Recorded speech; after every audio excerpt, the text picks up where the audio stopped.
Assalamu alaikum. Good afternoon, good evening to one and all. Today, I, Sushmta Das, will be presenting policy making and gender equality in South Asian country, specifically Afghanistan and India. First of all, let us understand which are countries are the South Asian countries. South Asia is the southern region of Asia, which is defined in both geographically and ethnic cultural term. As conceptualized, the modern states of South Asia includes Afghanistan, Bangladesh, Bhutan, India, Maldives, Nepal, Pakistan, and Sri Lanka. These all are categorized under the South Asian countries. According to the report of 2022, South Asia had the world's largest population of Hindu Muslims, Sikhs, Jains, and Zoroastrians. So moving on to the policy making and gender equality in South Asian country, specifically Afghanistan and India. The speaker, Sushmta Das, today will deal with the gender equality and participation in policy making with special reference to India and Afghanistan. As we know that gender equality is the most persistent and pervasive global problem in the 21st century, militing against the attainment of sustainable development and because of the patriarchal societies. Thus, the speaker will focus analyzing how society perceives the concept of gender equality and participation of women empowerment, which will militate under the achievement of gender equality in the society and its role in the sustainable development. When women are highly qualified, the more responsible, and this will cause efficiency gains to emerge. The gender equality has a positive economic consequences even in decision making, which will improve gender participation, community development programs, health families, increase in food productivity. So the gender equality, participation, and women empowerment are essential tools in the achievement and reduction of discrimination, which will help in increasing the efficiency and consequence to sustainable development in both countries, whether it's India or it's Afghanistan. So coming on to the gender equality and economic, according to the Nobel Esther, gender equality plays an important role in realizing the economic potential. Um, Also, it emphasizes economic development. Female empowerment are closely related with gender equality, has a positive impact on economic growth, general labor market participation, productivity. Gender-based violence has also societal cost. So now let us move on to the last 20 years economic progress. According to the analysis Afghanistan network of 2011, most of the Afghanistan's approx 40 million inhabitants live in the foothills and on the periphery of rugged Hindu Kush mountains. While the cities like Kabul are vibrant modern life in the rural areas, the mountains is more traditional. Women, especially in rural areas, are not aware of their rights and their property is often managed by the men. For example, it is estimated only 5% of the land titles are held by the women. So it is that how now women plays an important role in work. So it is said that like even before the Taliban came to the power, women were largely excluded from the labor market. The labor force participation rate of the Afghan population, the proportion of female male youth not in education, employment, or training was nearly about 66%. So there are certain policy for women in Afghanistan is complex and challenging issue. So let us highlight some consideration areas for focusing effective policy making women in Afghanistan. First of all, let us focus on education. So there must be education, access to education for the girls and women, and there must be effective access to all levels of education, whether it's a primary and higher education, secondary. Whatever levels of education, it should be applicable and available to both men and women. Gender equality, it doesn't mean only to the women, it should be available to both men and women. So safe learning environment must be there and there must be a proper curriculum development. Next, healthcare. Healthcare is the reproductive facilities like reproductive health services like family planning, prenatal and postnatal care, mental health of the women, especially those who have experienced trauma and violence. Now, coming on to the economic empowerment, there must be opportunities for the women, men both. But for the women, they should be job opportunities, and their job must be created by giving them vocational training programs tailored for the women. Like in India, there are special training programs for the women, which I'll be dealing further in my further slides. Entrepreneurship supports, provide financial supports and resources for the women entrepreneurship, and there must be legal protection. Coming on to the political participation, representation, first encourage. We should encourage women to participate in political process and hold public offices. Leadership is one of the essential role, and there must be a proper legal framework. Now coming on to the legal rights and protections. Legal literacy. First of all, every woman in Pakistan must know the basic legal rights. Legal literacy, the woman must be educated about their legal rights and how it should be exercised and implemented. And there must be proper access to justice. And there proper gender-based violence laws must be implemented. And if laws are not there, it should be made by the legislators. Coming on to the social and cultural norms, community engagement work, work with the community leaders to change harmful cultural practices. Media campaigns, there must be use of media to promote certain laws and development. And there must be international supports and collaborations so that there must be proper capacity building programs. And coming on to the security and protection, there must be safe places, protection services, conflict resolutions by means of arbitration or other dispute settlement mechanism must be followed. Next, challenges and consideration. What are challenges might be there? Cultural resistance, security concerns, and resource limitation is one of the basic problems.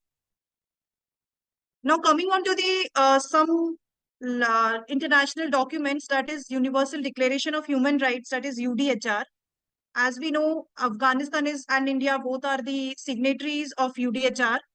So the preamble states out the context of the declaration, which emphasizes the inherent dignity, equal and inalienable rights of all human beings as the foundation of freedom, justice, and peace in the world. So I'll highlight the core principles. Like Article 1 of this UDHR gives that all human beings must be free and equal in dignity and rights. Then Article 3 to 21 deals with civil and political rights, such as which talks about some gender equality, if I say, which highlights or every gender is like there should be a right to life, liberty, security of persons. There must be freedom from slavery and servitude, freedom from torture, freedom from recognition as a person before the law. Equality before the law is one of the key feature and key article of this UDHR, where men and women should be treated equality before the law, and there must be protection against discrimination. Now, I would like to highlight few articles which also talks about the gender equality, like Article 16, which gives the right to marry and found a family with full consent of intending spouses. Article 17, even women, like I dealt with my first to second slide, it was that women are having very less title in Afghanistan, title in case of land. So the women should also get the right to own their own property alone as well as in association with others. Then right to freedom of thought, conscience and religion, right to freedom of opinion and expression, right to peaceful assembly and association, Article 20, right to take part in government directly, indirectly. So these were some civil and political rights. Now coming on to the Article 22 to 27, economic, social and cultural rights. Like Article 26, right to education is one of the key concept of that every man and woman must be given right to education, which must be at least elementary education should be given free. Now coming on to the CEDAW, what is CEDAW and whether Afghanistan is a part of CEDAW or not? Yes, Afghanistan is definitely a part of CEDAW, which is known as Convention on the Elimination of All Forms of Discrimination Against Women. Afghanistan has ratified that on March 5, 2003, without any reservation. This means Afghanistan has committed to adhering to principles outlined in the CEDAW, which aims to eliminate discrimination against women in all forms to promote gender equality. So this is one of the international documents which talks about the gender equality, which is known as CEDAW. So highlights of the CEDAW, I would like to discuss that CEDAW, the one of the key preamble of the CEDAW is it set out the context which says extensive discrimination against women and continues to exist, emphasize the need for comprehensive international treaty which address the women rights.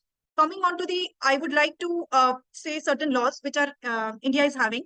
The Constitution of India guarantees Article 14 equality before law. Like in UDHR, we studied Article 7.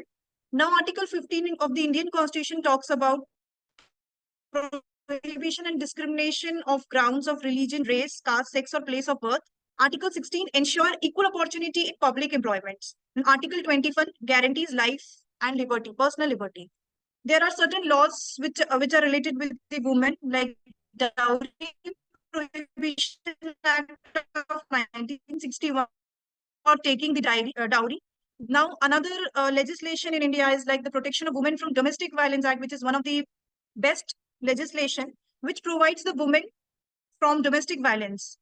The Sexual Harassment at Women at Workplace Prevention and Prohibition and Redressal Act of 2013, where India gave the landmark judgment, which is known as Vishaka versus State of Rajasthan 1997, where certain guidelines for the sexual harassment at a workplace were given in this case, which this legislation deals about the sexual harassment at the workplace. Now there are certain legislation for the women, like the Maternity Benefit Act for 1961, which regulates the employment of women in certain establishment for certain periods before and after childbirth, and which provide the maternity benefits. Now there are certain policies made by the Indian government, certain policies and schemes which I would like to discuss in my presentation, that in India there is like Beti Bachao, Beti Padhao, which means that save the daughter, educate the daughter. Aims to address the declining the child sex ratio and promote the education and survival of the girl child. Another is Mahila Shakti Kendra, which provides one-stop convergence support services for empowering rural women with opportunities of skill development, such as a woman should know basic needs of the households. Then Pradhan Mantri Matru Vandana Yojana, which deals about the maternity benefit program. Ujjwala scheme, which prevents the trafficking of the women and children. Then Sukanya Samriddhi Yojana is there, a saving scheme, which is one of the best financial economic scheme. We can say that a saving scheme aimed at the financial empowerment of the girl child. So this is one of the best, best practice, one of the for the economic now, one-stop center scheme that is established the center to provide the integrated support and assistance to women affected by the violence in both in public and private. Other economic empowerment are like support to training and employment program, which provides skill that give employability to women.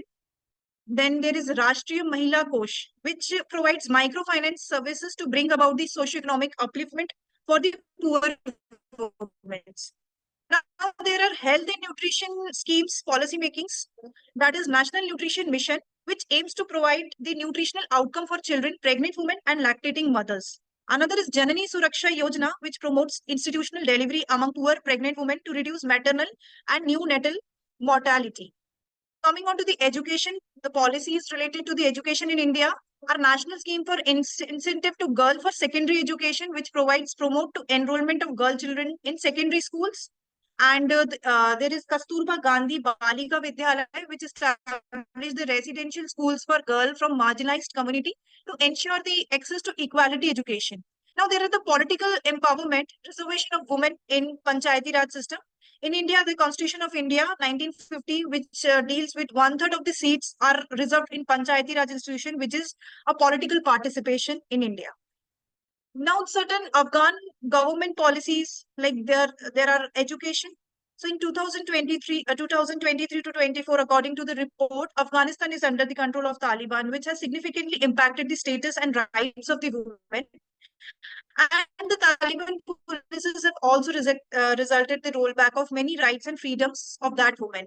So there are certain education sectors, employment, then health, legal rights, social and cultural norms. So these all must be kept in lieu of women and made for the betterment of the gender equality, where men and women must be given equal importance in for the education, political participation, healthcare system, So this is all about.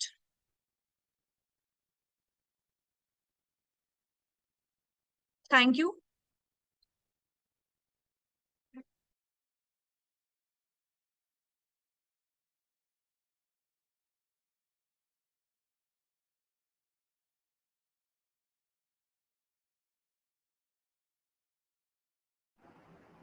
Thank you, doctor. Thank you for your kind presentation. If you have any questions from audience Thank you, side, Professor.